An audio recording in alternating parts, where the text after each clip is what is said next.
मेष राशि वालों, आप सभी का बहुत बहुत स्वागत है मेष मंथन भिंड यूट्यूब चैनल में। मित्रों, छप्पड़ फाड़ के पैसा देती है यह एक चीज। बस आपको करना यह है कि रोज सुबह जैसे ही आप सोकर जागें, आपको यह एक चीज चुपचाप खा लेनी है। जी हाँ मित्रों, इस एक चीज को खाते ही आपके जीवन में कुछ बड़े चमत्कार होने शुरू हो जाएंगे। सबसे पहले हम आपको बता दें कि माता लक्ष्मी की विशेष कृपा आपके ऊपर होगी। गुरु, जिन्हें हम देव गुरु बृहस्पति कहते हैं और जो धन के और घर गृहस्थी की सुख समृद्धि के कारक ग्रह हैं, वे आपको अनंत आशीर्वाद देते हैं। इसी के साथ साथ आपका शुक्र और आपका बुध भी आपके लिए 100% सकारात्मक हो जाता है। यानी इस एक चीज में इतने अधिक गुण हैं कि यदि इसे लगातार कोई प्रयोग करना शुरू कर दे तो कुछ ही दिनों में उसके जीवन में खुशियों की बाढ़ आ जाती है।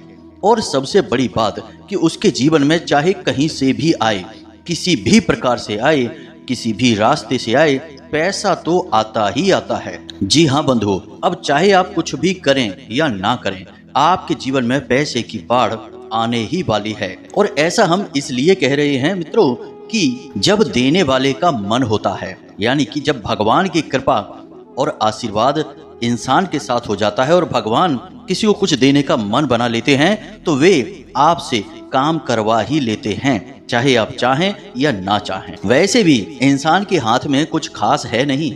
वह जब मेहनत करता है तो फल नहीं मिलता, और जब उम्मीदें नहीं लगाता तब अचानक कुछ बड़ा हासिल हो जाता है। इसीलिए हम आपसे कह रहे हैं कि इस एक चीज की शक्तियां अनंत हैं। बस आपको इस एक चीज को अपने जीवन में शामिल करना है और रोज सुबह सोकर जागते ही इस एक चीज को चुपचाप खा लेना है। तो जयकारा बोलो माता रानी का, जगत माई महामाई माँ भद्रकाली की जय बोलो, माता रानी के सांचे दरबार की जय बोलो, बाबा भोलेनाथ की जय बोलो। इसी के साथ साथ कमेंट बॉक्स में सच्चे मन सच्चे भाव से जय माँ भद्रकाली कृपा करो अवश्य लिख देना। साथ ही साथ जय माँ लक्ष्मी भी अवश्य लिख देना, क्योंकि अब इस वीडियो को देखने के बाद आपके जीवन में माता लक्ष्मी की भरपूर और अनंत कृपा आने वाली है, पैसे की बाढ़ आने वाली है। जी हाँ बंधुओं, बस आप इस वीडियो में बताई हर एक बात को ध्यान से समझना और एक एक चीज को जैसे हम बता रहे हैं बिल्कुल वैसे ही प्रयोग करते चले जाना, और देखना आप कि आपकी आंखों के सामने ही कुछ ही दिनों में आपका भाग्य कैसे बदल जाता है। जिन चीजों के लिए आप अब तक तड़पते चले आ रही हैं, यानी कि आपने बहुत कोशिशें बहुत जोर लगाया लेकिन वे चीजें आपको मिल नहीं पाई, वे चीजें भी बड़ी आसानी से आपके जीवन में खींची चली आएंगी। जी हाँ बंधु, यही होता है दैवीय कृपा का महत्व। तो चलिए बंधुओं, बिना समय गवाए आज के इस विशेष कार्यक्रम की शुरुआत करते हैं और आपको बताते हैं उस बेहद ही दिव्य और चमत्कारी वस्तु के बारे में। मित्रों, हमने चीजों के बारे में आपको पहले भी कई बार कई विशेष कार्यक्रमों में अलग अलग ज्ञान दिया है, लेकिन यह जो विशेष ज्ञान है यह सबसे हटकर है और इस ज्ञान को हमने स्वयं भी अपने ऊपर आजमाया है और हमारे शिष्यों ने भी इसे अपने जीवन में आजमा कर खूब धन लाभ कमाया है और खूब माता रानी की कृपा प्राप्त की है। अब हमें इसका प्रयोग करने का उद्देश्य केवल इतना सा था कि हम इस उपाय और इस प्रयोग की सत्यता को जानना चाहते थे। इस वजह से हमने कुछ दिनों तक इसे अपने जीवन में प्रयोग किया और यह सचमुच में बेहद ही चमत्कारी है। यकीन मानिए बंधुओं कि आप जिस दिन से इसे सुबह सुबह खाना शुरू करेंगे उसी दिन से आपको इसका परिणाम, इसका फल दिखाई देना शुरू हो जाएगा। अब इस चीज के प्रयोग के कुछ नियम तो होंगे ही, यह तो बिल्कुल साधारण सी बात है, क्योंकि जो भी चीजें ज्योतिषीय आकलनों पर होती हैं, वैदिक होती हैं, सांस्कृतिक होती हैं, उन चीजों के कुछ विशेष नियम और विधि विधान भी होते ही हैं। तो अब आपके मन में अवश्य ही यह प्रश्न होगा कि आखिर ऐसी कौन सी चीज है और उसके प्रयोग के नियम क्या हैं। तो बंधु, हम आपको सारी बातें विस्तार से बता रहे हैं, बस पूरे धैर्य के साथ आपको इस वीडियो को देखना है। मित्रों, इस तरह के वीडियो बनाने में सचमुच में बहुत मेहनत लगती है, क्योंकि हर एक वह बात बतानी पड़ती है जो पूर्ण रूप से सत्य और प्रामाणिक हो, और इसके लिए वेद पुराण और शास्त्रों का बहुत गहराई से अध्ययन करना पड़ता है। साथ ही साथ इनकी प्रामाणिकता को भी जांचना पड़ता है। हम यूं ही कुछ भी आपको नहीं बता सकते हैं कि आपका समय भी खराब हो जाए, ऊर्जा भी खराब हो जाए और आप कहें कि गुरुजी ने हमें पता नहीं कहां पहुंचा दिया। तो हम हर एक वह उपाय और क्रिया ही आपको बताते हैं जो सचमुच में कारगर होती है और जिसने सैकड़ों हजारों लोगों के जीवन को बदला है। दोस्तों, यकीन मानिए कि सैकड़ों हजारों लोगों के कमेंट और मैसेज हमारे पास आते हैं जो हमारे द्वारा बताए गए उपायों से कामयाबी हासिल कर चुके हैं और अपने जीवन की नकारात्मकता को दूर करके शांतिपूर्ण सुखमय जीवन जी रहे हैं। लेकिन बंधुओं, दुख तो तब होता है कि किसान कितनी ही मेहनत करे और कितनी ही अच्छी फसल उगाने की कोशिश करे, बीच बीच में कहीं ना कहीं खरपतवार उग ही आते हैं। इसी प्रकार हम कितनी ही सच्चाई और मेहनत के साथ आपको सर्वोत्तम ज्ञान देने की कोशिश करें, बीच में कुछ कुतर्की और अधर्मी लोग जो अपने आप को सर्वज्ञाता और सर्वशक्तिमान समझते हैं, वे कमेंट के माध्यम से या मैसेज करने के माध्यम से अनावश्यक प्रपंच और कुतर्क करने की कोशिश करते हैं। अब ऐसे लोग बहुत ही कम होते हैं, लेकिन ऐसे लोगों का हमारे ऊपर तो कोई प्रभाव नहीं पड़ता, परंतु जो भी व्यक्ति इन लोगों की संगत में रहता है, इनकी बातों में आ जाता है, उसका जीवन जरूर नष्ट और भ्रष्ट हो जाता है ऐसे मूर्ख अधर्मियों के चक्कर में। तो इसका कहने का मतलब हमारा यह है कि आप लोग माता रानी पर पूरा भरोसा और विश्वास रखें और जो बातें हम आपको बताते हैं उनकी प्रामाणिकता भी आपको देते हैं। किस ग्रह से जुड़ी कोई चीज़ है, किस देवी देवता से उसका संबंध है और किस तरह से उसका प्रयोग करना है, सारी चीज़ें शास्त्रीय और वैदिक पद्धतियों के माध्यम से ही आपको हम बताते हैं। तो आपको यदि सचमुच में अपने जीवन में बदलाव चाहिए तो इन चीज़ों का, इन क्रियाओं का उपयोग अपने जीवन में करना शुरू करिए। यकीन मानिए, हजारों लोगों ने अपने जीवन को बदला है, आप भी बदल पाएंगे। हम पहले भी कई बार कह चुके हैं, फिर से कह रहे हैं कि हम जो भी क्रियाएं, उपाय आपको बताते हैं उनमें माता रानी की, मां भद्रकाली की पूर्ण कृपा और आशीर्वाद शामिल होती ही होती है, क्योंकि हमने अपने जीवन का एक बड़ा हिस्सा माता रानी की सेवा में दिया है और उन्हीं के आदेश और उन्हीं की अनुभूतियों के आधार पर ही हम आपको यह ज्ञान दे रहे हैं। तो इन बातों पर शक करना अपने धर्म, अपनी माँ और महामाई पर शक करना होगा। तो ऐसा भूल कर भी ना करें। आपको नहीं प्रयोग करना है मत करिए, आपको नहीं हमारे वीडियो देखना है मत देखिए, लेकिन कम से कम अपनी आत्मा, अपने भगवान और अपने धर्म पर तो शक मत करिए। बस हमारा आपसे इतना ही कहना था। तो चलिए अब मूल विषय की ओर चलते हैं। मित्रों, अब हम आपको एक जरूरी बात बता दें, यहाँ पर राहु सूर्य के साथ में षडाष्टक योग का निर्माण कर रहे हैं, यानी कि अब सूर्य से होने वाले लाभ आपको प्राप्त नहीं होंगे। जी हाँ बंधुओं, तो अब आपको जीवन में समस्याएं कहाँ आएंगी, इन्हें आप थोड़ा बारीकी से समझ लें। आपके सरकारी कोई कार्य हैं जो अटके पड़े हैं, वे अटके ही रहेंगे। उन कार्यों को करने के चक्कर में यदि आप ज़्यादा कोशिश और मेहनत करेंगे तो आपका काम और बिगड़ जाएगा। जी हाँ बंधुओं, अपने काम धंधे व्यापार में आपको कोई बड़ा निवेश इस महीने में अब नहीं करना है। इसी के साथ साथ मित्रों, आपको जो लोग नौकरी कर रहे हैं उन लोगों को अपने उच्च अधिकारियों से किसी प्रकार की बहस नहीं करनी है।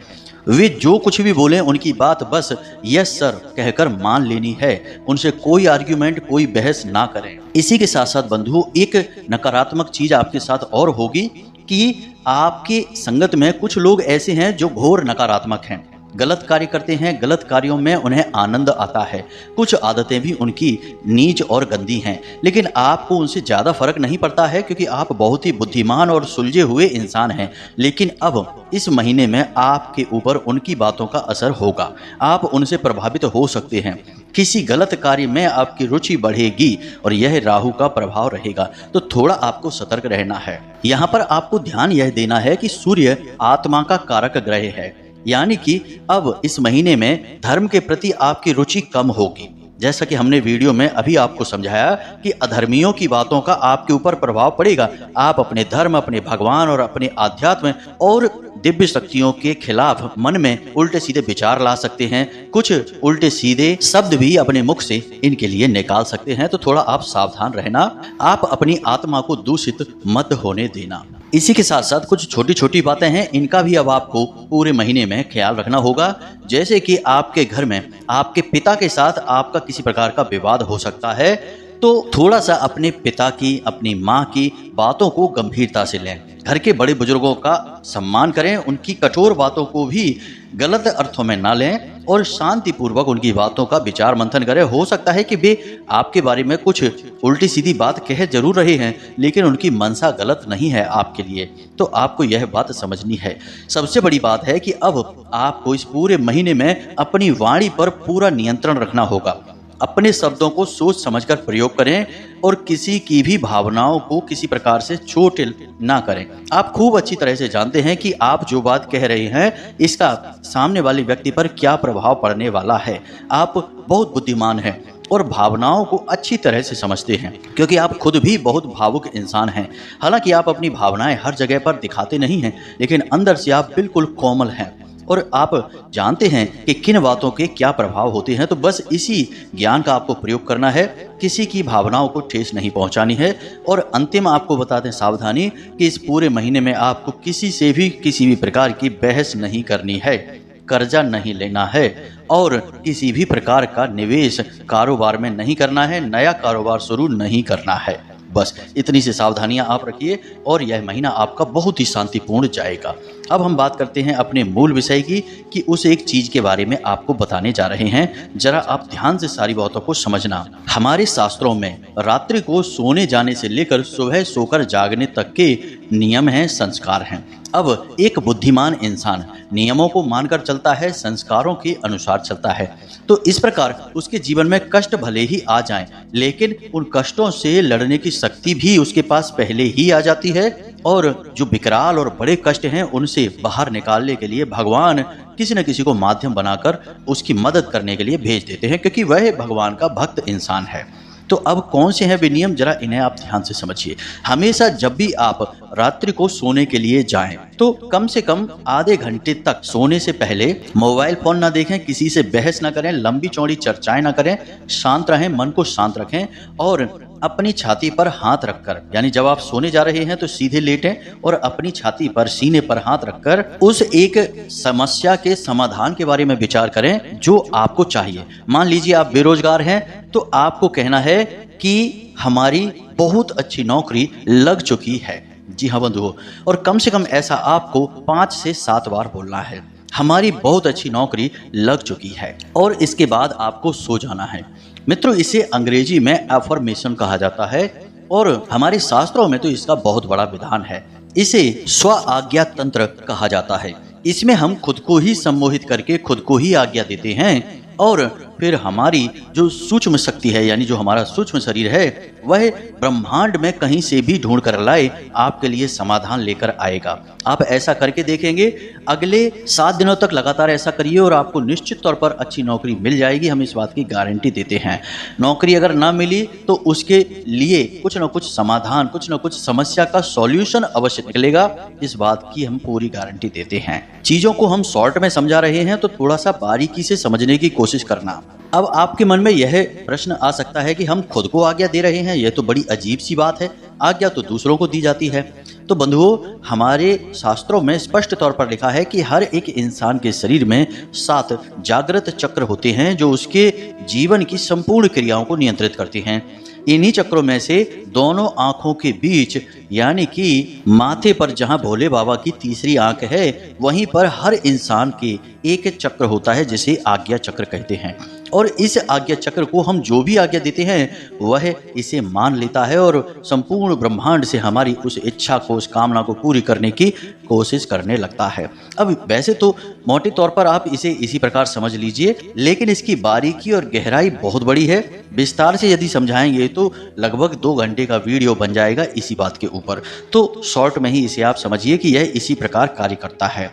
अब बात करते हैं सोकर जागने की, कि जब आप सोकर जागे तो याद रखना कि रात्रि के समय माया सोई रहती है और सुबह जब आप जागते हैं उस समय माया भी जाग रही होती है।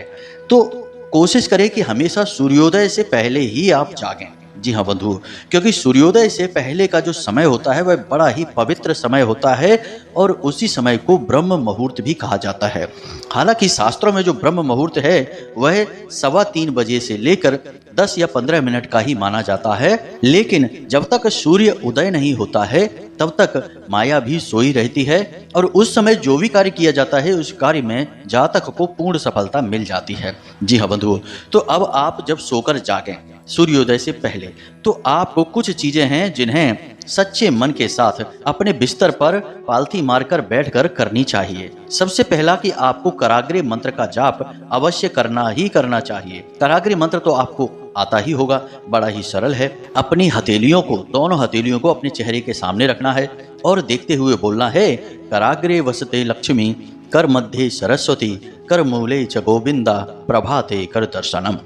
अब एक इंसान के जीवन में जिन चीज़ों की उसे सबसे अधिक आवश्यकता होती है, वे सारी चीज़ें उसकी हथेली में वास करती हैं। कराग्रे वसते लक्ष्मी, यानी कि कर के यानी उंगलियों के आगे के भाग पर लक्ष्मी माता का वास होता है, और कर मध्य सरस्वती, और हथेली के मध्य भाग में माता सरस्वती यानी कि आपकी बुद्धि, आपका ज्ञान का वास होता है, और कर मूले च गोविंदा यानी कि सृष्टि के पालनहार नारायण का वास होता है। और जिस पर इन त्रिशक्ति का पूर्ण कृपा और आशीर्वाद है, उस इंसान की कामयाबी भला कौन रोक सकता है।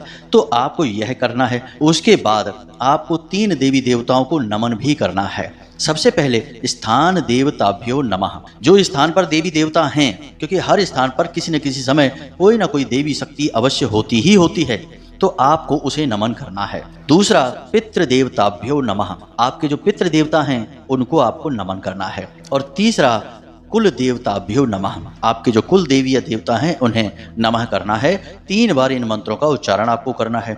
और उसके बाद आपको अपनी नासिका के पास अपनी उंगली ले जानी है, और जिस भी नासिका से श्वास बाहर आ रही है, जैसे कि दाहिने छिद्र से श्वास बाहर आ रही है, तो आपका सूर्य स्वर चल रहा है, तो आपको अपना दाहिना पैर ही जमीन पर रखना है। उसके बाद यदि बायां स्वर यानी कि बाएं छिद्र से श्वास बाहर आ रही है, तो आपका बायां स्वर चल रहा है, यानी चंद्र नाड़ी आपकी चल रही है, तो आपको अपना बायां पैर जमीन पर रखना है। बस इतना सा आपको करना है। यकीन मानिए बंधुओं कि हम तो वर्षों से इस क्रिया को करते चले आ रहे हैं और आज भी इसका अक्षर सह पालन करते हैं, और हमें तो कोई कष्ट जीवन में महसूस ही नहीं होता है। सारे कष्ट हमारे माता रानी पहले ही हर लेती हैं। तो अब आपको भी यह नियम बनाना ही होगा। अब हम आपको बताते हैं उस एक चीज के बारे में। अब इतना सब हमने आपको पहले क्यों बताया, यह भी आपके मन में आ सकता है कि इतना समय हमारा खराब क्यों कर दिया। क्योंकि कुछ लोग ऐसे होते हैं जिनका समय पता नहीं कितना कीमती है, हर बात में यही कहते रहते हमारा समय खराब कर दिया, समय खराब कर दिया। तो बंधुओं जरा ध्यान से सुनिए, हर एक ज्ञान का पूर्ण विस्तार होना जरूरी है, क्योंकि ज्ञान न होने से ज्यादा खतरनाक है अधूरा ज्ञान होना। क्योंकि वह इंसान को सबसे पहले मरवा डालता है, जान ले लेता है, जगह जगह उसका अपमान करवाता है। तो अधूरा ज्ञान आपको ना मिल जाए, इस वजह से हम आपको सारी चीजें विस्तार से बताते हैं और चाहते हैं कि आप जो भी कुछ यहाँ से सीखें, जानें, उसे प्रयोग करके आपको सचमुच में लाभ प्राप्त हो। खाली सुनने और कहने वाली बातें हम नहीं कहते हैं, इसलिए थोड़ी सी वीडियो लंबी हो जाती है। तो धैर्य तो आपको रखना ही होगा, आखिर धैर्य ही तो सफलता की चाबी है। तो अब ध्यान से सुनिए, इस एक चीज में आपको स्वयं माता लक्ष्मी की विशेष कृपा प्राप्त होगी। आपका बुध, आपका शुक्र और आपका गुरु, यानी 3 सबसे शक्तिशाली ग्रहों की कृपा भी आपको प्राप्त हो जाएगी। और यही 3 ऐसे ग्रह हैं जो किसी भी इंसान को रातों रात राजा बना सकते हैं और उसके जीवन में वे सब कुछ ला कर देंगे जो उसे चाहिए। जी हाँ मित्रों, तो अब आपको क्या करना है जरा ध्यान से सुनिए। प्रतिदिन सूर्योदय से पहले जागें और उसके बाद स्नान आदि करने के बाद अपने पूजा घर में जाएं और भगवान को नमस्कार करें, और उसके बाद गाय के घी का एक दीपक जलाएं, और उसके बाद माता लक्ष्मी या भगवान श्री हरि विष्णु के सामने आपको यह सामग्री समर्पित करनी है। अब सामग्री क्या है इसे आप ध्यान से सुनिए। आपको एक छोटी सी प्लेट में छोटा सा एक पान का पत्ता रखना है, एक इलायची रखनी है, मीठे के लिए थोड़ी सी शक्कर रख सकते हैं आप, गुड़ न रखें क्योंकि शक्कर शुक्र का सूचक होती है। और यदि आपके घर में केसर मौजूद है तो थोड़ी सी केसर डालें, और यदि नहीं है केसर तो कोई बात नहीं है, बिल्कुल जरा सी छटाक भर की हल्दी उसके ऊपर लगा दें। अब इसे आप बंद करके एक लौंग के साथ पैक कर दें। यह पान का बीड़ा हो गया है। अब इसे तांबूलम प्रसादम कहते हैं। यह हमारी वैदिक पद्धति के अनुसार है। यह प्रसाद माता लक्ष्मी को बहुत अधिक प्रिय है और भगवान श्री हरि विष्णु का भी यह प्रिय प्रसाद माना जाता है। अब इस एक उपाय में कई ग्रह हैं, जैसे कि पान माता लक्ष्मी का सूचक है, साथ ही साथ आपके बुध को भी मजबूत करता है। इसी के साथ साथ मीठा जो आपने डाला है, शक्कर है, वह आपके शुक्र को मजबूत करता है। इसी के साथ साथ जो आपने इलायची डाली है और हल्दी डाली है, यह भी माता लक्ष्मी और देव गुरु बृहस्पति यानी गुरु ग्रह को समर्पित है। अब जब आप इन तीनों ग्रहों को प्रसन्न करने की कोशिश माता लक्ष्मी के माध्यम से करते हैं तो ही ये ग्रह आपको पूर्ण फल या प्रभाव दे सकते हैं। आप खाली ग्रहों का उपाय करते रहें और दिव्य शक्तियों को इनमें शामिल ना करें तो आपको यह उपाय फलित नहीं होते हैं। इसीलिए ग्रहों से जुड़े कई उपाय लोग करते तो हैं, लेकिन उन उपायों के फल प्राप्त नहीं होते हैं। फिर लोग कहते हैं कि गुरुजी उपाय तो हमने किया लेकिन उसका फल प्राप्त नहीं हुआ। तो उपाय किसी भी ग्रह का आप करें, लेकिन साथ में दिव्य शक्तियों को शामिल अवश्य करें, देवी देवताओं को अवश्य जोड़ें। इसीलिए हर एक राशि का एक स्वामी ग्रह भी होता है और आराध्य देवी देवता भी होते हैं। तो आपको भी यह नियम मानना होगा। अब इन ग्रहों के साथ आप माता लक्ष्मी को लेकर चल रहे हैं और उनके साथ भगवान श्री हरिविष्णु तो हैं ही। अब आपको यह प्रसाद माता को भोग के तौर पर चढ़ाना है और इसे स्वयं पूजा समाप्त होने के बाद ग्रहण कर लेना है। ग्रहण करने के बाद आपको यह कुछ समय तक अपने मुख में रखना है, सीधे चबा नहीं लेना है। साथ ही साथ मन में यह एहसास, यह भावना भी रखनी है कि आपका अब सब मंगल ही होगा, क्योंकि अब माता की कृपा आपके साथ है। जी हाँ बंधु, आपको यह विश्वास अपने मन में जगाना ही होगा। बिना विश्वास के कुछ भी नहीं होगा। आपने माता को प्रसन्न करने की क्रिया की है, अब माता की बारी है कि वे आपके ऊपर किसी न किसी प्रकार से शुभ फल पहुंचाएं, अपनी कृपा और आशीर्वाद भी पहुंचाएं। इस उपाय को आपको जब आप वीडियो देख रहे हैं उसी दिन से करना शुरू करें। रात्रि में देख रहे हैं तो अगले दिन से इसे करना शुरू करें। उपाय बेहद ही सरल है। सुनने में हो सकता है कि लग रहा हो कि यह कैसे काम करेगा, लेकिन इस उपाय की शक्ति बहुत अधिक है। मित्रों, याद रखना कि जो उपाय होते हैं वे सरल से सरल उपाय ही शक्तिशाली प्रभाव देकर जाते हैं, क्योंकि देवी देवताओं का स्वभाव ही तो सरल होता है। तो जैसा प्रभु का स्वभाव वैसे ही उनके उपाय। बस प्रतिदिन आपको इस नियमावली को मानकर चलना है जो हमने आपको बताया है। रात्रि को सोने का विधान, सुबह जागने का विधान और फिर उसके बाद स्नान आदि करने के बाद भगवान की पूजा पाठ करके उन्हें प्रसाद अर्पित करके उसी प्रसाद को स्वयं ग्रहण कर लेने का विधान। याद रखना कि इस पान के पत्ते को या इस प्रसाद को किसी और को खाने के लिए नहीं देते हैं। यह आपके लिए है और आपके ही मनोरथ को सिद्ध करेगा, तो इसे किसी और को नहीं दे सकते हैं। अब हमने जितनी भी जानकारी थी विस्तार से आपको बता दी है। फिर भी यदि कोई प्रश्न आपके मन में उठता है तो आप हमसे कमेंट करके या वीडियो में दिए गए डिस्क्रिप्शन में व्हाट्सएप नंबर पर मैसेज करके भी पूछ सकते हैं। और हाँ, जब आप इस उपाय को करना प्रारंभ करें तो इसके नतीजे आपको कैसे प्राप्त हो रहे हैं हमें मैसेज करके या कमेंट के माध्यम से बताना अवश्य, क्योंकि यह उपाय बहुत शक्तिशाली है और इसके नतीजे हम भी जानने के लिए बड़े उत्सुक हैं। तो इसी के साथ साथ आज के इस वीडियो को विराम देते हैं। हमेशा हंसते रहिए, मुस्कुराते रहिए, सकारात्मक रहिए और दिन में एक बार मंदिर अवश्य जाइए, क्योंकि आपका कल्याण वहीं से होना है। तो प्रेम से बोलिए जय माई की, जय मां भद्रकाली। मिलते हैं अगले ज्ञानवर्धक वीडियो में, तब तक के लिए धन्यवाद।